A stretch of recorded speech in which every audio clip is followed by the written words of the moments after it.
قرآن فرماتا ہے کہ رحماء بینہم، مسلمان آپس میں بڑے رحم دل ہیں، لیکن آج کون سا دکھڑا روئیں؟ علامہ اقبال نے تو کہا تھا نا کہ ہو ہلکا یاراں تو بریشم کی طرح نرم، رزم حق و باطل ہو تو فولاد ہے مومن۔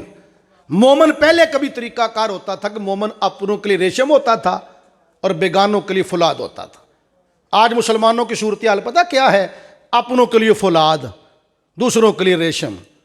جب پاکستان نے میچ جیتا تھا افغانستان سے تو آپ کو پتہ ہوگا کہ دبئی کے اندر افغانی پٹھانوں نے ہمارا کیا اشر کیا تھا، کرسیاں توڑ توڑ کے ماری تھیں اور پاکستانی تماشائیوں کی درگت بنائی تھی۔ یہ کوئی طریقہ کار ہے؟ میں چیلنج سے بات کرتا ہوں، اگر انڈیا میچ جیت جاتا کبھی بھی افغانی انڈیا کے خلاف یہ ری ایکشن کبھی نہ دیتے۔ اگر یہ سری لنکا سے میچ ہار جاتے کبھی رد عمل یہ نہ دیتے۔ اگر یہ انگلینڈ سے میچ ہار جاتے کبھی یہ رد عمل انگلینڈ کے خلاف نہ دیتے۔ یہ مسلمان کا بیڑا غرق ہو چکا ہے، اپنے کا دشمن بنا ہوا ہے۔ امت ترقی کیسے کرے گی؟ آج جو ہے امت کی بدحالی کی وجہ یہ ہے ہمارے اندر اتفاق نہیں رہا۔ نبی کی محبت تو ایک لڑی میں پروتی تھی، نبی کی محبت کی چھتری امت کو ایک سائے تلے جمع کرنے والی تھی۔ حضرات گرامی قدر توجہ کیجئے، اقبال نے کہا تھا عجم ہنوز نہ داند رموز دین ورنہ، زے دیوبند حسین احمد این چے بل عجبیست، سرود بر سر منبر کے ملت وطنست، چے بے خبر دے مقام محمد عربیست، با مصطفیٰ برساں خیش را کے دی ہم اوست، گر باؤن رسیدی تمام بولہ بیست۔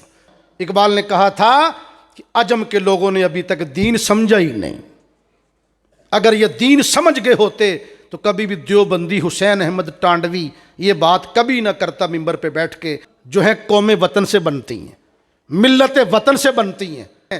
لیکن اقبال نے کہا تھا نا ایک علاقے میں رہنے والی قومیں ایک نہیں بنتی، نظریے سے قومیں بنتی ہیں۔ ایک بندہ اگرچہ ہندوستان میں رہتا ہے، دوسرا ملائیشیا میں، تیسرے انڈونیشیا میں، چوتھا چائنا میں، پانچواں سنگاپور میں، چھٹا عرب میں، ساتواں جو ہے افریقہ میں، آٹھواں امریکہ میں، نوواں انگلینڈ میں۔ اقبال کہتا ہے کوئی کہیں بھی رہے، رنگ کیسا بھی ہو، بولی کیسی بھی ہو، اگر گلے میں غلامی مصطفیٰ کا پتہ موجود ہے تو وہ سارے لوگ ایک قوم کے اندر شمار ہو جائیں گے۔ وہ دو قومیں نہیں، مجدد پاک کی اولاد سے لوگ بیٹھے ہیں، ان کے سلسلے کے لوگ بیٹھے ہیں۔ میں بھی نقش بندی ہوں۔